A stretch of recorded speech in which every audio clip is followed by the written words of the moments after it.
welcome back to Chehak Academy. Today our topic is component of the computer. Computer के जो component होते हैं वो तीन होते हैं, input output, memory and third one is CPU. CPU आज हम जो बात करेंगे वो सीपीयू के बारे में ही करेंगे. सीपीयू के मेनली दो फंक्शन होते हैं, सीयू एंड एएलयू. तो आज हम इसी के बारे में बात करेंगे. तो स्टार्ट करते हैं.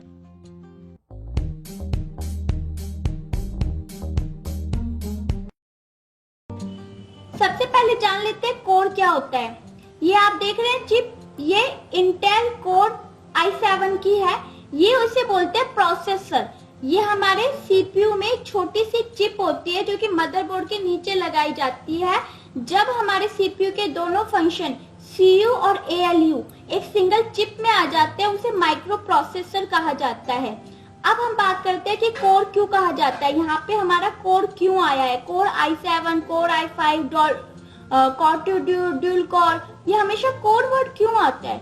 कोर का मतलब होता है प्रोसेस करना. जो कोर बेसिकली कंप्यूटेशन होता है सीपीयू का.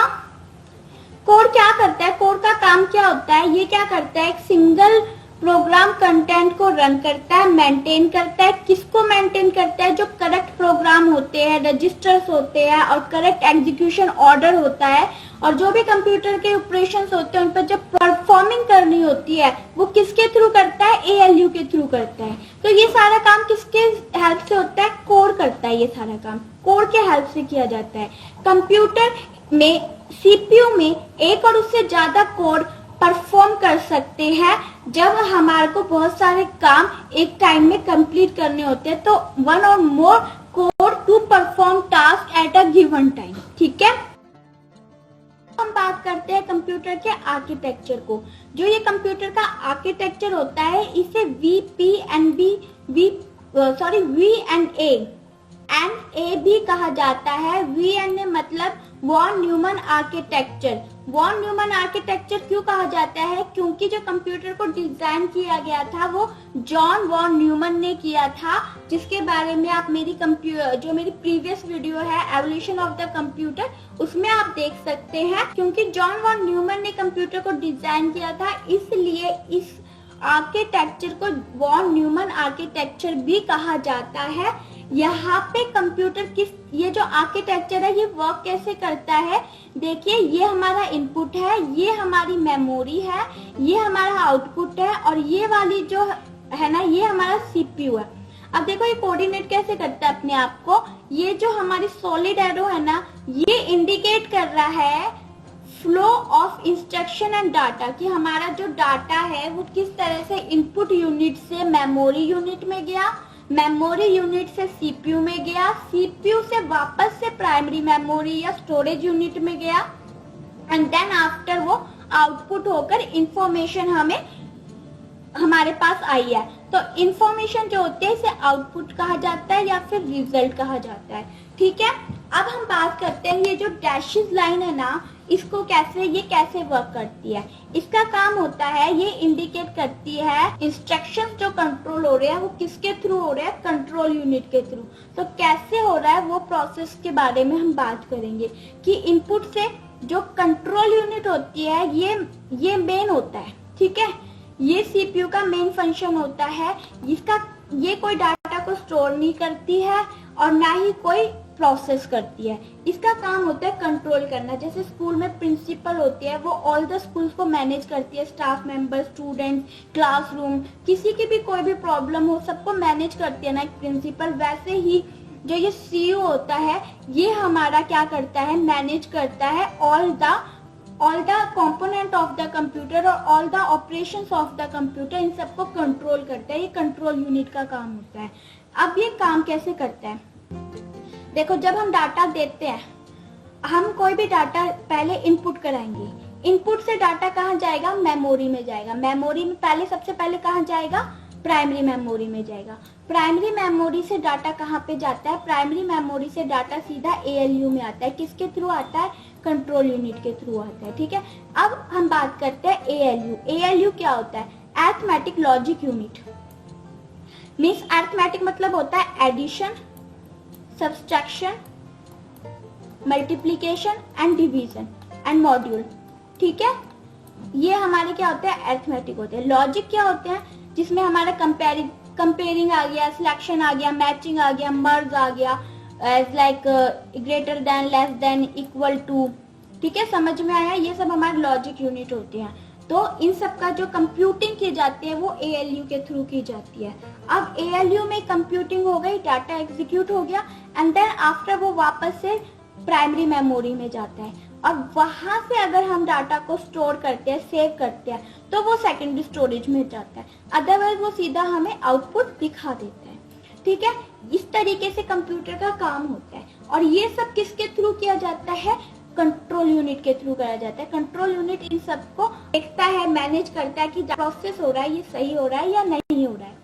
ठीक है, ये सब काम होता है। अब हम इस डैश लाइन की बात करते हैं, तो ये डैश लाइन इस तरीके से शो कर रही है कंट्रोल यूनिट। देखो सीपीयू क्या होता है, मेन सीपीयू का काम क्या होता है, सीपीयू को कंप्यूटर का ब्रेन कहा जाता है। जैसे कि हमारे जो ह्यूमन बॉडी में जो ब्रेन होता है वो क्या करता है, वो मेन होता है ब्रेन, वही हमारी all parts of the body को इंस्ट्रक्शंस देता है कि भाई अभी हम हाथ ऊपर करने हैं, अभी हमें अपने हाथ नीचे करने हैं, अब लेग उठाना है, अभी हमें बोलना है।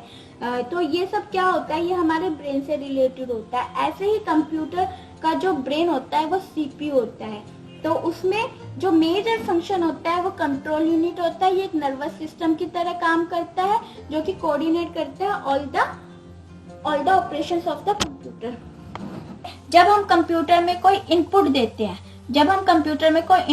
हैं, तो वो जो इनपुट होता है वो कंप्यूटर में जाता कैसे है, कैसे वो ALU तक जाता है, कैसे वो प्राइमरी मेमोरी में स्टोर होता है, कैसे वो डाटा का प्रोसेस होता है, और उसके बाद कैसे उस डाटे का आउटपुट हमारे सामने आता है विद इन 1 सेकेंड। तो वो सब जो प्रोसेस होता है वो सब किसके कंट्रोल में होता है, वो किसके थ्रू पॉसिबल है, उसका नाम है कंट्रोल यूनिट। तो अब आप समझे कि कंट्रोल यूनिट का काम क्या होता है। कंट्रोल यूनिट कोई प्रोसेस नहीं करता, कोई डाटा को स्टोर नहीं करता, उसका काम होता है मैनेज और कोऑर्डिनेट करना। वो एक नर्वस सिस्टम की तरह काम करता है। वो क्या करता है, जो इंस्ट्रक्शंस होते हैं उसे गेट कर लेता है प्राइमरी मेमोरी से, और उसके बाद इंस्ट्रक्शंस का इंटरप्रेट करता है, और उसके बाद वो उसको क्या करता है, सिग्नल्स होते हैं उन्हें एग्जीक्यूट के लिए आगे भेज देता है। ठीक है, वो कम्युनिकेट करता है इनपुट और आउटपुट डिवाइस के बीच में, और उसके बाद डाटा को ट्रांसफर कर देता है, आउटपुट हमारे सामने आ जाता है। कैसे ट्रांसफर करता है, इनपुट से मेन मेमोरी में, मेमोरी से ALU में जाता है, ALU से हमारे पास वापस से प्राइमरी मेमोरी में डाटा आता है, एंड देन आफ्टर आउटपुट आता है। तो इस तरीके का जो प्रोसेस होता है वो सब कंट्रोल यूनिट के थ्रू होता है। कंट्रोल यूनिट की जो रिस्पॉन्सिबिलिटी होती है वो मेन होती है कि वो कंट्रोल करता है all the data and instructions को कंट्रोल करता है, किसके बीच में, जो कंप्यूटर के अदर यूनिट्स होती है ना उन सब के बीच में, इन सबको कंट्रोल करता है, डाटा और इंस्ट्रक्शंस को कंट्रोल करता है। तो मेन कंट्रोल यूनिट का ये काम होता है। रजिस्टर जो होता है उसका मेन काम क्या करता है, ये होल्ड करके रखता है इंस्ट्रक्शंस को और उनके एड्रेस को, जब तक कि पहले वाला जो इंस्ट्रक्शंस होता है वो एग्जीक्यूट नहीं हो जाता, तब तक वो बाकी के जो पीछे आ रहे होते हैं ना, जो इंस्ट्रक्शंस, बाकी के जो इंस्ट्रक्शंस होते हैं वो सारे के सारे रजिस्टर में होल्ड होके रहते हैं। ये स्मॉल पार्ट्स होते हैं, जैसे ये मेमोरी है,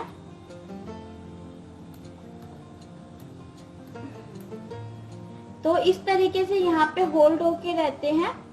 जो रजिस्टर्स होते हैं ये प्रोसेसर का एक पार्ट होता है, ये मेमोरी नहीं होते हैं, लेकिन ये क्या करते हैं, जो भी इंस्ट्रक्शंस होते हैं जो रैम से ALU में जाते हैं, यानी प्राइमरी मेमोरी से जो ALU में जाते हैं इंस्ट्रक्शंस, वो सबसे पहले रजिस्टर्स में जाते हैं, इस तरीके से वहाँ पे स्टोर होते हैं। जब वो देखते हैं कि भाई यहाँ पर स्पेस नहीं है, यहाँ पे ऑलरेडी एक जो इंस्ट्रक्शन है वो एग्जीक्यूट हो रहा है, तो बाकी के जो इंस्ट्रक्शंस होते हैं वो यहाँ पर होल्ड हो जाते हैं। उसके बाद जब यहाँ पे स्पेस खाली हो जाता है, वो वापस से रैम में चला जाता है, जो एग्जीक्यूट हो रहा होता है, तो फिर यहाँ से सीधा ALU में जाते हैं और ये आगे प्रोसेस हो जाता है। इस तरीके से इनका प्रोसेस होता है। ये बिट के अकॉर्डिंग स्टोर होते हैं। अगर हमने 8 बिट, रजिस्टर में जो 8 बिट होता है जब 8 बिट का कोई डाटा स्टोर होता है तो वो इक्वल टू क्या हो जाता है, 8 बिट रजिस्टर। आज के जो सीपीयू होते हैं वो स्टोर होते हैं almost as like 32 bit 64 bit register. इस तरीके से आज के सीपीयू स्टोर होते हैं। जो लेंथ होती है रजिस्टर की, कंप्यूटर के जो रजिस्टर की लेंथ होती है, कभी कभी उसे वर्ड साइज भी कहा जाता है। नेक्स्ट अगर हम बस की बात और करते हैं तो बस एक लाइन होती है बस, जो कि डाटा को क्या करती है, ट्रांसफर करती है। इस लाइन के थ्रू ही डाटा हमारा ट्रांसफर होता है। ये जो बसेस होते हैं ये 3 टाइप के होते हैं, एड्रेस बस, डाटा बस और कंट्रोल बस। ठीक है, अच्छा हम फैच एग्जीक्यूशन साइकिल और देख लेते हैं। ये वही सब है जो अब तक मैंने आपको पढ़ाया है। सबसे पहले क्या होता है फैच एग्जीक्यूशन साइकिल में, सबसे पहले फैच होता है। फैच क्या करता है, डिकोड करता है, डिकोड से एग्जीक्यूट होता है और उसके बाद डाटा हमारा स्टोर हो जाता है। ये हमारा फैच एग्जीक्यूशन साइकिल कहलाता है। फैच में क्या होता है, इंस्ट्रक्शंस को कैरी किया जाता है, उसके बाद वो स्टोर होता है प्राइमरी मेमोरी में, वहां से इमीडिएटली एक्सेस किया जाता है, यानी टेम्परेरी रजिस्टर में स्टोर हो जाता है। जब इंस्ट्रक्शन वहां से एएलयू में चला जाता है तो उसको क्या कहा जाता है, डिकोड। देखो पहला स्टेप क्या होता है, इसका पहला स्टेप होता है फैच, यानी जो इंस्ट्रक्शंस होते हैं वो कैरी आउट किए जाते हैं। कहां से, सीपीयू क्या करता है, जब डाटा इनपुट आता है तो सबसे पहले मेन मेमोरी में जाता है, वहां स्टोर होता है, वहां से वो सीपीयू में टेम्परेरी स्टोर किया जाता है, मीन्स वो रजिस्टर में स्टोर हो गया। एक बार जब इंस्ट्रक्शन जब सीपीयू उस इंस्ट्रक्शन को समझ लेता है, ठीक है, और उसको एक्शन के लिए आगे भेजता है तो उसे डिकोड कहा जाता है। अब वो वहां से एग्जीक्यूट होता है, यानी उसमें कंप्यूटिंग की जाती है इंस्ट्रक्शंस की। जो भी हमारा डाटा होता है उस इंस्ट्रक्शंस पे जब कंप्यूटिंग की जाती है तो उसे एग्जीक्यूट कहा जाता है, उसके बाद डाटा स्टोर किया जाता है। ओके, अगर आपको मेरी वीडियो पसंद आई हो तो please don't forget to share and subscribe it. Thanks for watching.